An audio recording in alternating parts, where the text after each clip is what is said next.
Well, hey guys, let's talk about one thing that you can do that will massively increase your leadership, guaranteed. Okay, so if you've been in leadership for a day, for a long time, this is going to be something that you can do that will massively increase, guaranteed. And not just like for a moment, but ongoing, continually increase your leadership. So I want to encourage you guys to dive in, get ready. I'm going to open this up here so I can make sure to see my notes because in the description is all kinds of great content for you. So want to let you guys know this has been one thing that I've done for many years, and I want to highly encourage you. This is also a big portion of what we do in our launch first 90 days coaching process. And so I want to encourage you guys to dive in and to really do this. So if you're starting a new job, this is great. If you've been in a current role for a long time, this is great. Anywhere you're at, this is something that I want to encourage you to do. So, and then John Maxwell Group, he really encourages us. We talk to our people about once a month taking somebody out and doing this. And so what is this that I'm talking about? It is interviewing people, okay? Interviewing people, all right? So the first thing I want you to do is to think about some people that you'd like to interview, okay? So all kinds of different levels, all right? So maybe your supervisor, maybe key leader, maybe a co-worker, maybe somebody in the business field that maybe goes to your church, or maybe a key volunteer, that is not just in the ministry, but in the marketplace, that kind of thing. Maybe even a stay-at-home mom, homeschool family, something like that, right? I want to encourage you guys to get really good at interviewing people. And one of the best ways to do this is just to say, hey, can I take you to lunch? I'd love to buy you lunch. In exchange, I'm going to ask you some questions. You don't have to prepare anything. You don't have to come prepared at all. Just come. I'll buy you lunch, and I just want to ask you some questions. Some people like it when you kind of preload some questions ahead of time, but generally, just showing up, asking questions is kind of the way to go. All right.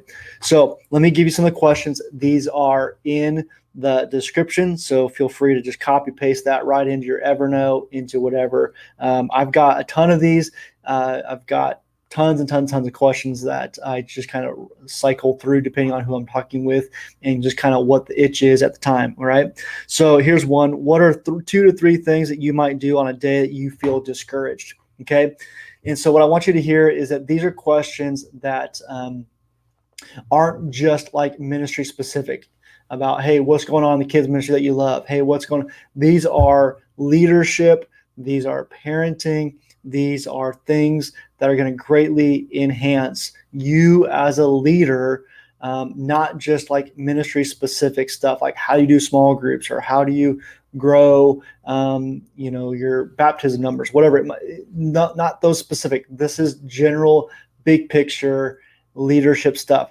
Now, if you need to dive into some ministry specific stuff as well, that's fine too. But I'd encourage you guys with some of these questions. All right.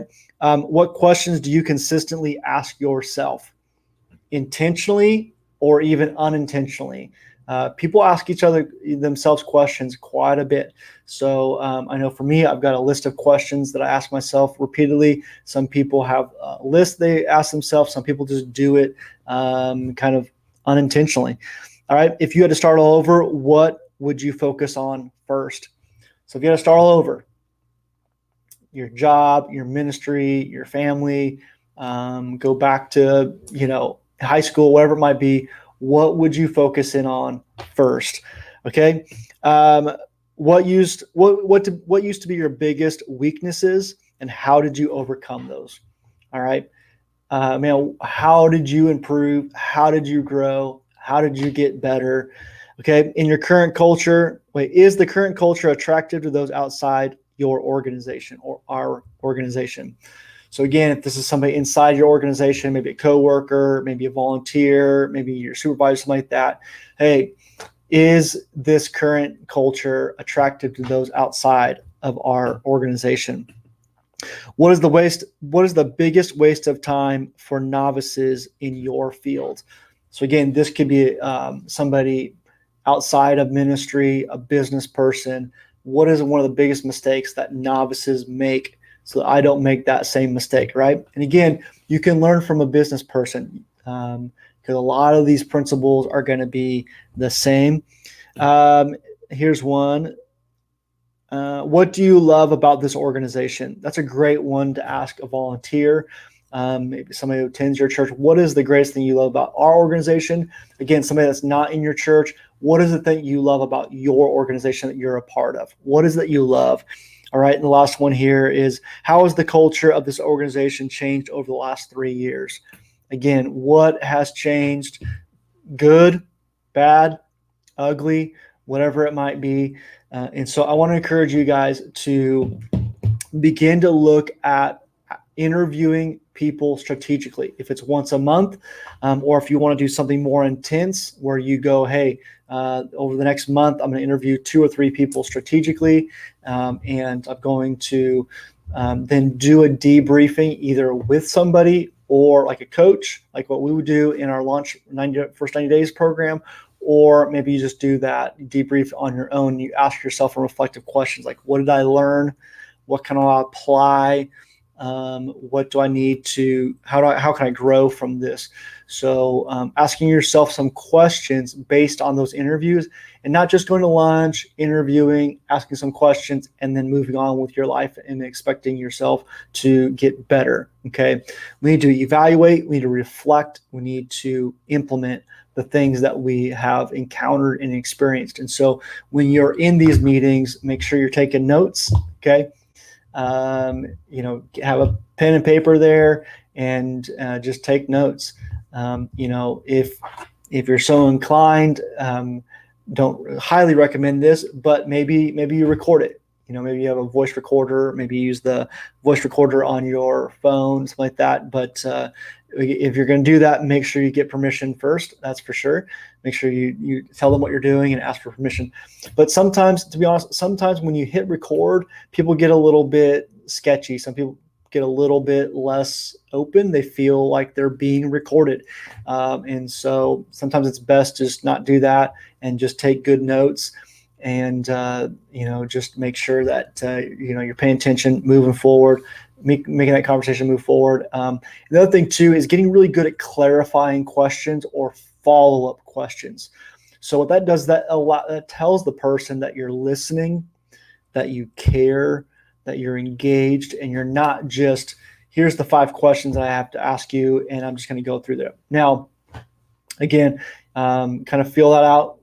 But I would say get good at clarifying questions and follow-up questions. And so having your base, maybe 10 questions that you want to go through, and then make sure to listen. Hey, you mentioned this.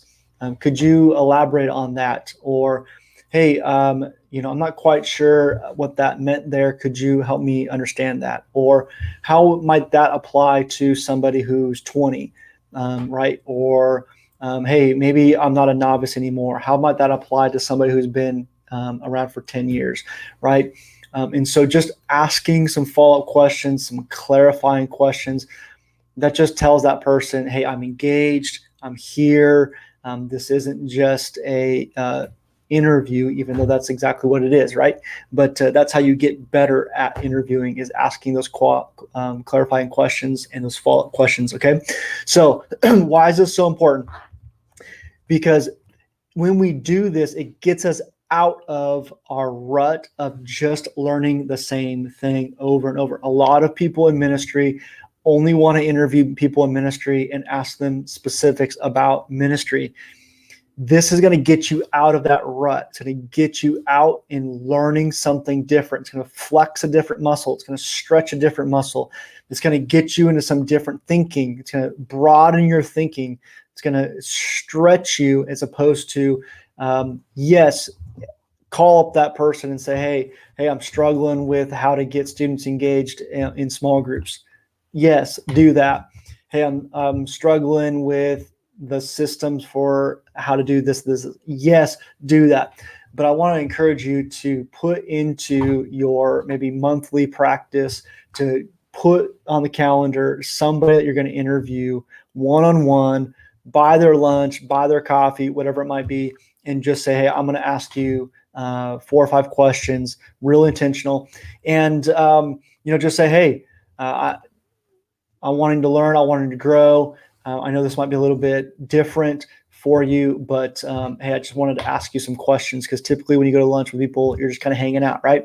But this is one of those where again, set it up for ahead of time. So don't surprise them, take someone out to lunch, and then you pull out this questionnaire. But really set it up ahead of time, and you say, hey, can I take you out to lunch and interview you? I've got five or 6 questions that I want to ask you. So bring it up ahead of time so they're ahead. They know what's going on. They're not shocked when you just jump right in there and start asking questions. So this is a way to massively grow as a leader. All right. I want to encourage you. This is a way to do it. All right. So hopefully this video has been helpful for you guys. Look forward to talking to you and seeing you guys again.